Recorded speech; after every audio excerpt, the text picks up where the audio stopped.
Assalamualaikum warahmatullahi wabarakatuh anak-anak. Gimana kabarnya setelah belajar di rumah?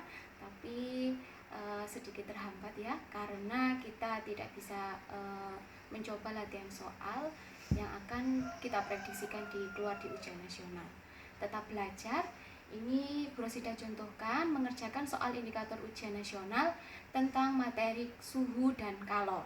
Kalau kemarin kita sudah membahas konversi suhu, yaitu Celcius, Fahrenheit, kita akan membahas tentang kalor. Kemarin kalau tidak salah rumusnya sudah saya jelaskan. Jadi kalor itu ada dua, yaitu perubahan suhu dan suhunya tetap. Perubahan suhu pada grafik dilihat dari kenaikan suhu. Apabila grafik itu pada linier atau tetap, berarti di sini tidak ada kenaikan suhu. Ini adalah grafik suhu terhadap kalor. Jadi perpindahan kalornya itu berapa? Ini ceritanya bahwa ada massa dari es, massa es itu 500 gram. Kalian buka ya, ini adalah soal detik-detik tryout 2 halaman 187. Grafiknya seperti ini.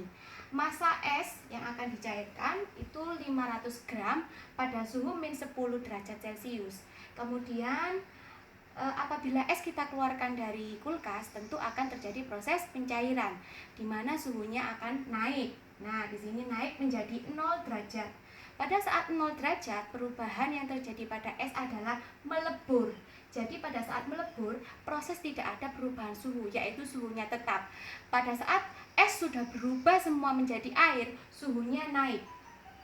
Suhunya naik, dipanaskan sampai suhu 100 derajat Celcius, berarti air itu sampai mendidih. Sampai suhu 100 derajat Celcius, air tidak akan mengalami proses lagi, yaitu akan menguap menjadi uap air pada mentok suhu 100 derajat Celcius. Begitu ya, paham ya? Jadi ini adalah proses perubahan suhu es dari minus 10 sampai 100 derajat. Perubahan yang terjadi adalah pada saat Pg, berarti benda itu terjadi adalah zatnya es, yaitu zat padat. Kemudian Qr pada saat mencair berarti sudah berubah menjadi zat cair. Begitu juga dengan proses Rs, berarti ini juga prosesnya mencair atau ini menaikkan suhu. Berarti prosesnya benda itu dalam bentuk air. St ini sudah dalam bentuk apa? Gas, karena suhunya lebih dari 100 derajat Celcius. Oke, kita akan mencari yang ditanyakan di soal adalah kalor P sampai dengan S. Oke, P sampai dengan S. Bisa kan membaca grafik? Diketahui di soal kalor jenis es sekian, kalor jenis air sekian, dan lebur es 336.000 Joule per kilogram. Nah, salah ya, bukan derajat Celcius. Karena kalau lebur itu tidak bergantung pada suhu. Sekarang kita lihat dulu prosesnya. Kita lihat kalor dari kalor Pg. Kalor Pg. Pause. Oke. Sekarang kita cari, berarti pada saat proses PS, kalor P sampai S itu berarti kita lewat dari mana dulu? Yaitu pada grafik PQ. Berarti kalor PQ ditambah kalor QR ditambah kalor QR ditambah kalor RS. Kalor RS. Nah, karena yang ditanyakan hanya sampai PS, berarti sampai S. Berarti dimulai dari P sampai S. Paham ya? Sekarang prosesnya kita harus tahu dulu benda itu jenisnya dalam bentuk apa. PQ tadi dalam bentuk S, QR dalam bentuk air, dan RS juga dalam bentuk air. Sekarang kalau dilihat dari PQ, grafiknya naik. Berarti pada saat grafik naik, kemarin kita sudah menuliskan rumusnya apa? Macet, yaitu PQ M dikali C dikali delta T. Macet. Kemudian untuk QR, karena tidak ada perubahan suhu, kemarin apa? Makan lontong. Ditambah RS, grafiknya naik, berarti tetap memakai macet. Ini saya hapus dulu ya, karena nggak cukup. PQ apa tadi persamaannya? M C delta T. QR L dikali lebur S.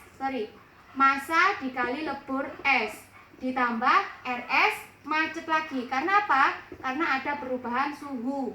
Sekarang C di sini kalor jenisnya harus kalian tentukan dalam bentuk apa zat padat itu. C di sini adalah S, berarti kalor jenisnya S.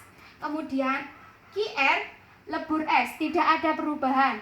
Yang C di sini, nah ini perubahan dalam bentuk air, berarti C-nya adalah C air. Sekarang kita masukkan masanya berapa? Karena 500 gram ini bukan dalam satuan SI, kita konversikan dulu dalam satuan SI.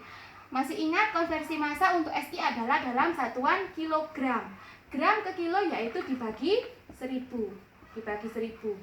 Nah, kita coret seperti ini ya. Tidak usah dijadikan desimal, kita jadikan pecahan seperti ini saja agar memudahkan kita dalam menghitung. M-nya 5/10, kita tulis 5/10 dikali kalor jenis S 2100 dikali delta T. Delta adalah perubahan suhu. Delta dari min 10 sampai 0 itu perubahan suhunya berapa? 10. Ditambah masanya 5/10 dikali lebur S-nya dimasukkan 336.000. Ditambah massa tetap ya tadi 5/10 C air dikali kalor jenis air berapa? 4200 baru dikali delta T, perubahannya dari 0 ke 100 berarti berapa?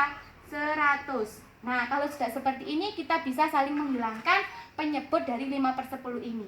Coret ya, coret. Kemudian ini coret, coret. 10 ini dicoret juga dengan ini. Nah, sekarang kita hitung secara manual. 5 dikali 21 berapa? Nah, sekarang kita kalikan secara biasa ya. 5 dikali 2100 hasilnya 10.500.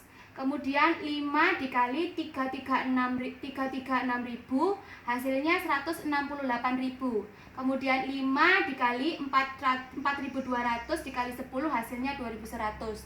Kemudian ketiga ini kita jumlahkan hasilnya 388.500. Nah, satuannya apa energi? Satuannya apa? Kalau kalor yaitu dalam joule. Karena dalam pilihan itu tidak ada, kita bagi dalam satuan kilojoule, yaitu dibagi 1000. Nah, kalian naikkan komanya dari belakang sebanyak 3 kali. 1, 2, 3. 388,5 kilojoule. Jawabannya C. Jawabannya D. Maaf ya, jawabannya D.